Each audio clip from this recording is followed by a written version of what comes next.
Howdy folks, I am Ruzkiel, and welcome back to Let's Play Danganronpa 2 Goodbye Despair. In the last one, we explored a few places, and those few places didn't really have a whole lot to really reveal concerning the incident that has occurred, and if you haven't viewed, if you haven't personally seen some form of this medium up to this point, I suggest that you go do so. Otherwise, there's probably going to be pretty major spoilers. Why did I say that this time? I don't know. Anyway, not a whole lot happened until we got to Nagito's room, where we found Monomi's treasure box, which contained a notebook written by maybe Monomi? Not quite sure. Monokuma seemed to indicate that she didn't write it, and Monomi didn't verify one way or the other. And then we also found in Nagito's room a refrigerator with poison in it. A very volatile poison that could probably gas people to death. And this one, I think at this point, the only thing we have left is to investigate his bookshelf, maybe talk to Chiaki. And I'm not sure why we want to look at the window, but okay, we can do that. After that, I'm not sure what else there is to do. Basic layout, just like my cottage. There's nothing about this window that really catches my eye. Didn't think so.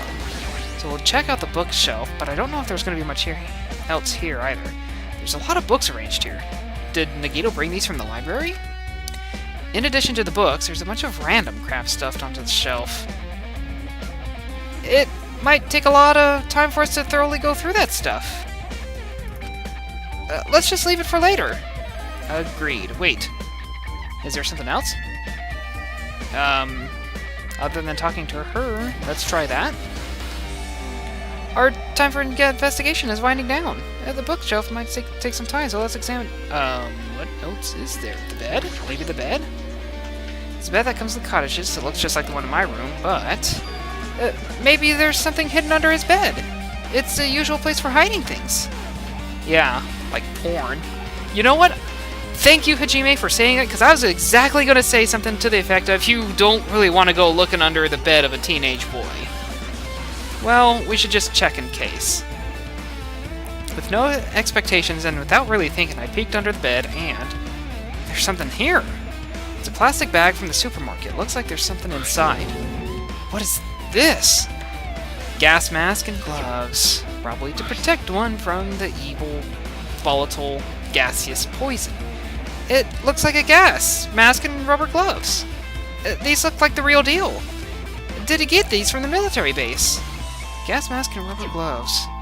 He was hiding these under his bed. What did Nagito use this stuff for? Yeah. So, one other thing. I had postulated that he had used the poison that we had found to fill all the fire grenades, so that effectively everyone killed him in the fire brigade attack. But would it not be more fitting for him to fill just a single random bottle? I think that's the way it's going to go, because it effectively recreates the Russian roulette that he had created for himself. Because how many students are left? There's 6. There is a 1 in 6 chance of not killing everyone on the island.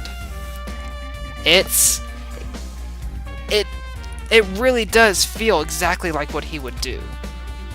Hajime, was there anything else under the bed? Well, let's take a look. Peeked under once again and started looking around the area where I found the supermarket bag, and there's a small piece of paper on the floor. A piece of paper made of blue aluminum? What, like a yogurt top? That's the first thing that comes to my mind. A round, thin piece of aluminum, huh? It's similar to those seals that go over jars of unopened mayonnaise. Are we going back? Yeah, I wonder if this is I wonder if it had to be... I wonder if this is some sort of reseal on the fire grenades. I get what you're saying, but does that mean this is just a piece of trash? Who knows? Might be too soon to decide that. So, trash goes into our evidence. Lovely. Because who would honestly look at that and think, oh, let's do that now? Now can we do the shelf? Okay, yeah. The genres and types of items are also random. I can't make any sense out of them whatsoever. They say a shelf is a mirror that reflects a person's heart. Do they now? I definitely don't know much about Nagito just by looking at this. So what should we do? It's really difficult to look through all these piles. That doesn't mean we should ignore it, though. I'm getting conflicting statements here. I'll leave it to you then, Hajime. Wait, what? It's better if a boy goes through another boy's things. You know, there might be private stuff here. Well, that might be true, but... So, I'll leave this shelf to you.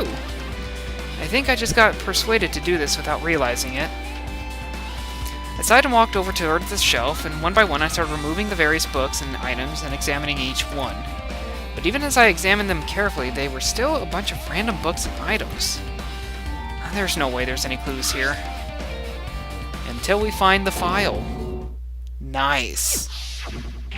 Interesting that, he would leave it in a place that we might be... Well, then again, he did leave the poison in the refrigerator in the box on his table. Maybe he didn't... Either he didn't think we were going to get in, or he wanted to provide a fair chance. Interesting. Well, that file wasn't the only one I received from Monokuma. This is another one. That seal. Indeed! It's the school badge for Hope's Peak Academy. Does that have information about our stolen memories? Unfortunately, I couldn't find any clues about that. This file doesn't contain our information, just Hajime's information. Nagito said this only contained information about me, but is that really true? If I look at this, it should be obvious, right? And he said I was from the reserve department and had no talent whatsoever. That might be another one of his lies, too. I opened the file and I held in my hand to confirm that. Oh, I opened the file I held in my hand to confirm that. Okay. Instantly, I realized something was strange. If this really has only my information, then why is the file so thick? Because he lied his ass off! As soon as I opened it, it was clear to me. Just as I thought. Nagito had lied to me. Aside from my information, there was information about the others. Kazuichi, Fuyuhiko, Akane and Sonia. Everyone who died had pages of information about them too. The file contained information on all 16 of us. Only my information, my ass. I can't believe he'd make up such a strange lie. So that means the rest of it might be a lie too. I turned to the page containing my information and began reading through the content. The profile contained basic information such as my date of birth, height, weight, and so forth. But there was one thing that specifically caught my eye. The words, Reserve Course Student. There was no denying it. It confirmed that I truly was a Reserve Course student from the Reserve Department. Well, that's a little devastating. Why? Is this the only thing that isn't a lie? Why? Why am I the only one who's from the Reserve Department? Why? Why am I here with all the other Ultimates? Hajime, did something happen? Well, I just found a strange file. Oh, isn't that the special prize Nagito received when he cleared the final dead room? As I recall, your student profile should be in there. It's not just my profile. The profiles of everyone on the island are in here too. Nagito was lying. When you say everyone, do you mean everyone? Yeah, it's just basic information, but there should be profiles for all 16 of us. Can I take a look at that file?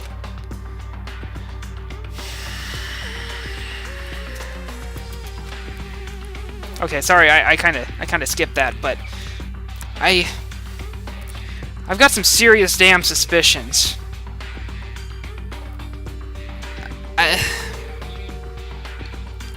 And I don't like where my suspicions are going. You're right. My profile is really in here. But unfortunately, there doesn't seem to be any details. Details? details about our missing memories. Information about the time we spent at Hope's Peak Academy. If it's not written in there, these profiles might have been written before we entered the academy. Then it's impossible to obtain new clues from them. Yeah, it seems like it.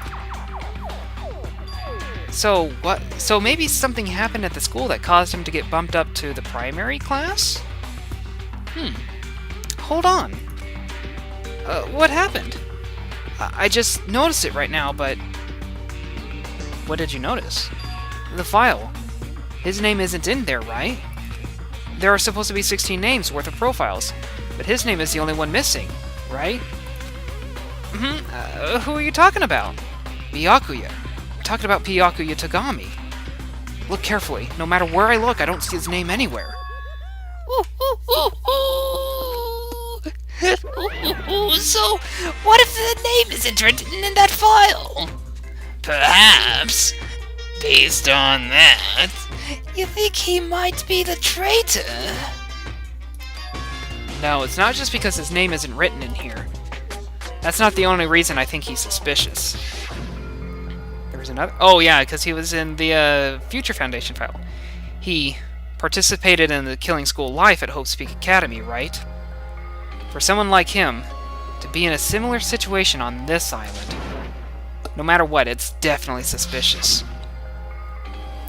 Well, it pains me to say this, but what you're saying about the missing name and about the Killing School Life is totally wrong! There is a completely different reason. A different reason? How should I put this? You guys have been getting all worked up about that Byakua for no reason. That Byakua? What? Which means the great mystery that you think surrounds that Byakua doesn't exist. You're basing it on one person's cheap speculation. What do you mean? You don't have to ask me that. You know the answer just by looking through those profiles, right? What? My eyes turned back to the file. One by one, I started flipping through the pages and confirming the names. And suddenly I came across a page that was filled with question marks. Every section was filled with question marks. It could barely be considered a student profile. On that page, I was only able to confirm one thing. Ultimate imposter? What the heck? That Byakuya's true identity. True identity? He was a fake that was pretending to be the ultimate affluent progeny, Byakuya Togami. Well, he wasn't really that great of an imposter if he made him totally fat then, in that case, was he? A fake? Then again, I guess since none of us really knew him, it didn't really matter. Well, hell, then why appear so close in appearance, I wonder? The fact that his profile is filled with question marks isn't a mistake or an oversight. Surprisingly enough, that's the correct information regarding him. The ultimate imposter has no name, no permanent address, and even his age and gender is unknown. Basically, he doesn't exist. Because he doesn't exist, he's able to exist as anybody. That's his talent! Though, I'm not jealous of that at all. That person wasn't really Byakuya Tagami? Is that why he was so much fatter compared to when he was involved in this Killing School Life? His physique doesn't affect his ability to fool others at all. Real imposters are skilled like that. Then he was lying to us the whole time? But he couldn't help it. What? Why couldn't he help it? Because that was his talent. What? Well, having a talent means you're also bound to that talent. The moment you obtain a talent, your way of life has already been chosen for you. You can't do anything else except rely on that talent. kind of a good case. It speaks to the mindset of actually a lot of Danganronpa 1 in that regards. And probably applicable to a lot of this one as well. Yeah, I mean, everyone is really tied to their identity as the ultimate, isn't it? Interesting. I did not expect this turn in the narrative. Regardless of whether you want that life or not. In that sense, compared to the other ultimates, your life might be a little bit more liberating. What the hell? Anyway, I'm not happy that you guys fell for a scam that I had nothing to do with. So, I'll tell you straight up, this revelation about Byakua is exactly the truth. I'm trying to think of a case when he actually did explicitly lie to us. Nothing's really coming to mind, so... Then again, I do have a tendency to kind of overlook that sort of stuff pretty easily. But it'd be interesting to know if he actually told the truth the entire time. What was he trying to say to me at that time?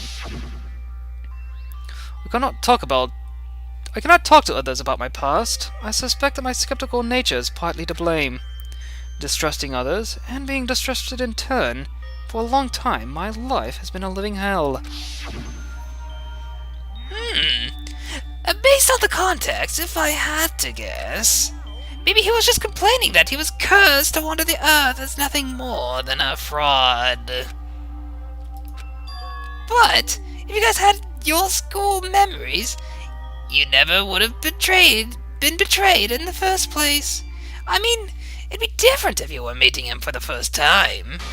But since you guys went to Hopespeak Academy, you should have already known about the ultimate imposter already.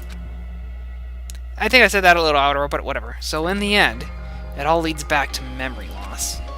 Jeez, the Future Foundation sure is awful. There's no way you should ignore Monami or the traitor. That's another thing. I'm starting to think the traitor and Monami are working together. That they actually are... part of the same party. Who is it? So who's the traitor? Just from looking at these 16 profiles, I still wouldn't know who's from the Future Foundation. Is there really someone like that? Well, obviously you wouldn't know. I made that file so you guys couldn't find out. So it's just as I thought. You're the one who did it. The fact that there are 16 profiles in there is what's wrong. I mean, the traitor is a spy sent by the Future Foundation, not a student from Hopespeak Academy. You made a fake profile for the traitor and included it in here? It wouldn't be fun if you figured out who the traitor was so easily, right? Then we can't use this file to figure out who the traitor is. That was true for Nikito too, right? Well, probably. Oh, is that the end? Okay. Ooh, it's dripping with despair, isn't it? You wasted your precious time on something that isn't even a clue. Was that a wise decision? Time's up, you know. Time's up. Wait. Excuse me for a moment.